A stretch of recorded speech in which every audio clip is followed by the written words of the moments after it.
O mundo passa por transformações profundas. Todos os aspectos da vida em sociedade estão sendo transformados, e a inversão dos valores e princípios que estruturam a civilização ocorre de forma rápida e generalizada.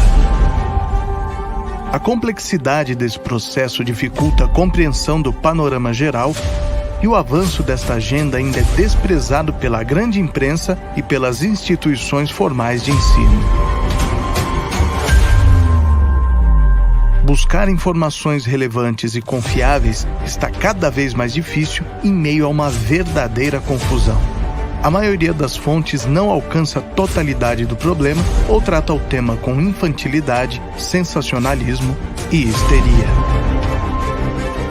Alexandre Costa pesquisa os assuntos relacionados à chamada Nova Ordem Mundial há muitos anos. Escreve para diversos veículos de comunicação e é autor dos livros Introdução à Nova Ordem Mundial, Bem-vindo ao Hospício, O Brasil e a Nova Ordem Mundial, e em 2021 organizou o livro coletivo As Várias Faces da Nova Ordem Mundial. Matricule-se já no curso Nova Ordem Mundial, Globalismo e Geopolítica e faça parte de um seleto grupo de pessoas que está em busca da verdade. Link na descrição.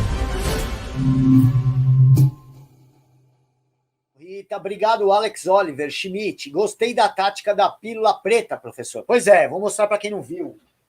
Cadê? Eu sei que tem muita gente que está aqui no canal, é novo. Sei que tem um monte de gente nova aí que veio pelo Brasil Paralelo. Quero agradecer, sejam todos bem-vindos. Passamos de 500 mil de visualizações lá no Brasil Paralelo. Eu e o Ricardo Felício. E para quem é novo aqui, a gente tem um copo de Red Pill, que é o nome do livro, o nome do programa. Para os que ainda estão começando, a gente tem mamadeira de Red Pill. Mas para os chatos, a gente tem a pílula azul, para o cara voltar para o mundinho mentiroso dele.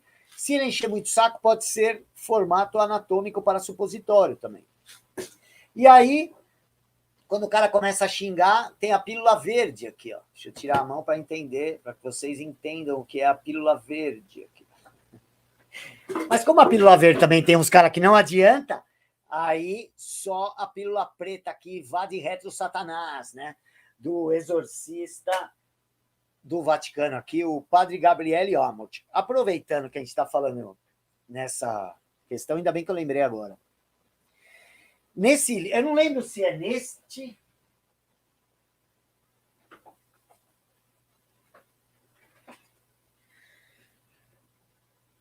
O padre Gabriele Amott tem 2 livros, né? Que eu tenho 2, acho que ele tem mais. O Sinal do Exorcista e O Último Exorcista. Eu não lembro em qual desses 2 livros ele narra uma experiência que ele teve, que ele foi chamado por um cardeal lá no Vaticano, ele não quis dizer qual é o cardeal. Até entendo essa questão da hierarquia que ele tinha, né? Ele não quis dizer qual era o cardeal, mas ele foi chamado lá. Ele era o exorcista, ele já morreu, mas ele era, na época, o exorcista oficial do Vaticano. O cardeal chamou ele lá e falou para ele, olha, meu, fala a verdade, meu, você não acredita nada disso do diabo, né? Ele falou, como assim? Ele falou, a gente sabe que não existe diabo coisa nenhuma, que não existe céu nem inferno, que é só tudo isso por uma questão comportamental, moral, simbólica. Ele falou que não sabia nem o que falar. Ele falou, minha vida foi fazer exorcismos. Ele viu isso acontecendo. Tem até alguns filmes que fizeram sobre exorcista, as pessoas iam lá consultar ele antes. Teve aquele filme com o Anthony Hopkins, o cara foi lá falar com ele, entendeu? E imagina, para ele foi um choque. Ele falou, como assim? Ele testemunhou um cardeal ateu, que não acredita em nada, que acredita apenas que a religião é um negócio para melhorar nossas relações entre as pessoas. Só tem uma função social, nada transcendente, nada sobrenatural, nada ligado a Deus, a céu, a inferno, nada disso. Isso confirma para mim o que eu estou falando dessa cúpula, ou não? E ele põe isso, ele ficou assim, atordoado. Eu peço para vocês lerem isso, assim. Ele viu um cardeal ateu, chamando a atenção dele, meio debochando dele. A gente sabe que você está fingindo isso daí, entendeu? E ele pôs isso no livro. Eu não sei agora se é no Sinal do Exorcista ou no Último Exorcista. Então, meu, é triste, né? É triste, mas a gente não vai fingir que isso não está acontecendo, né?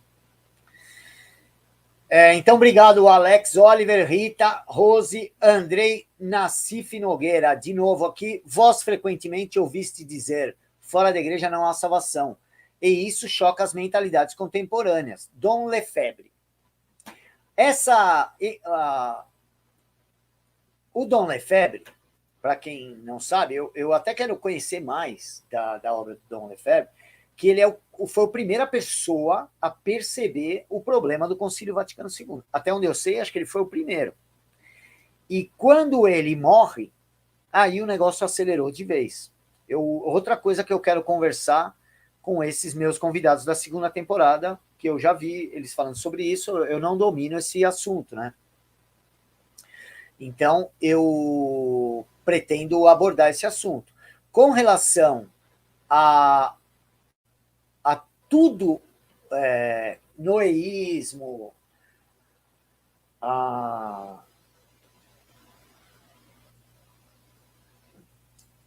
essa nova teologia que gerou uma nova igreja, né?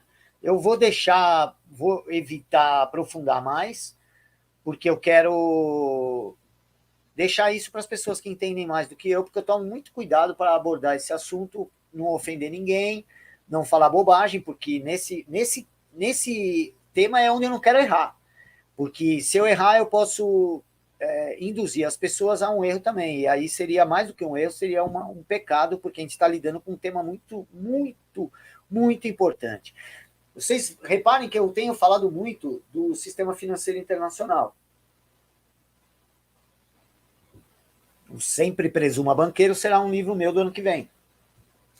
Mas isso é a seiva que corre no sistema, é a graxa, é a lubrificação, a alimentação material do negócio. A gente não consegue chegar à motivação e finalidade por aí.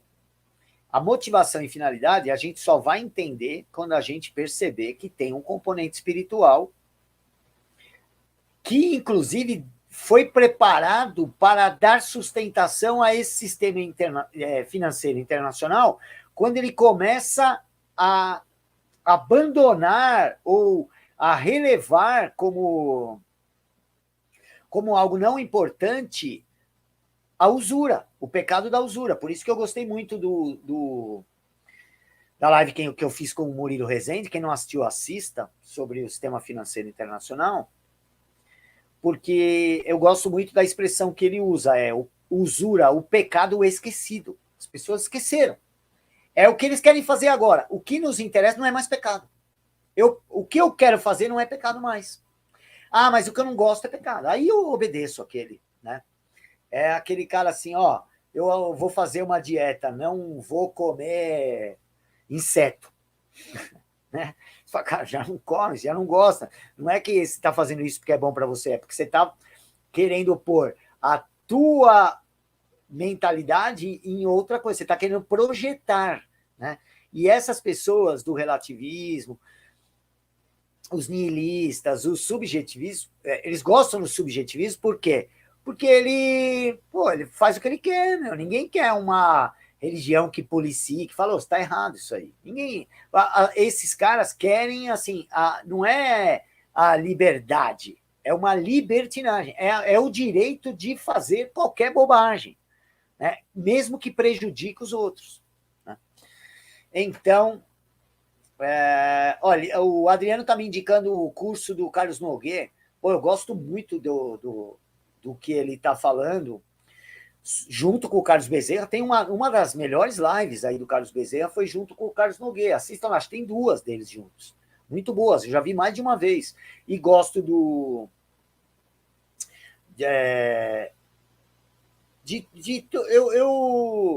eu ouço todo mundo, entendeu? Tudo que eu vejo que tem gente que sabe do que está falando, eu assisto mesmo que às vezes eu não concordo. Porque é só assim que eu vou aperfeiçoar a minha percepção. Se eu começar, como alguns caras que ficam aí, só falando mal dos caras dos outros que pensam diferente, só, olha, quem não pensa igual eu é burro, quem não pensa igual eu é burro. Quando o cara faz isso, o cara está limitando a possibilidade de ele aprender qualquer coisa. Por que a Bíblia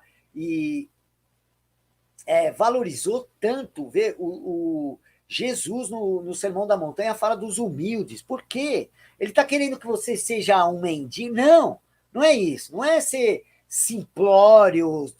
Não, é ser humilde. É admitir que tem um conhecimento que você não conhece, você não tem. Então você tem que admitir que a realidade que vai te ensinar com a ajuda sobrenatural de Deus que vai iluminar a tua inteligência. Não tem outro jeito de ficar mais esperto. Entendeu? A não ser que Deus põe a mão na sua cabeça e fala assim, ó, pronto, virou um Tomás de Aquino agora. Não vai acontecer isso, assim tão simples, né? Então a gente tem que ouvir os outros, aprendam a respeitar os outros. Isso não é tolerância besta de ONG, não. Porque os caras que eu estou trazendo aqui já não é gente que... eu já filtrei que é gente sem má intenção, entendeu? Então, como todos nós podemos estar errados, temos que partir desse princípio que, né, temos que aprender assim.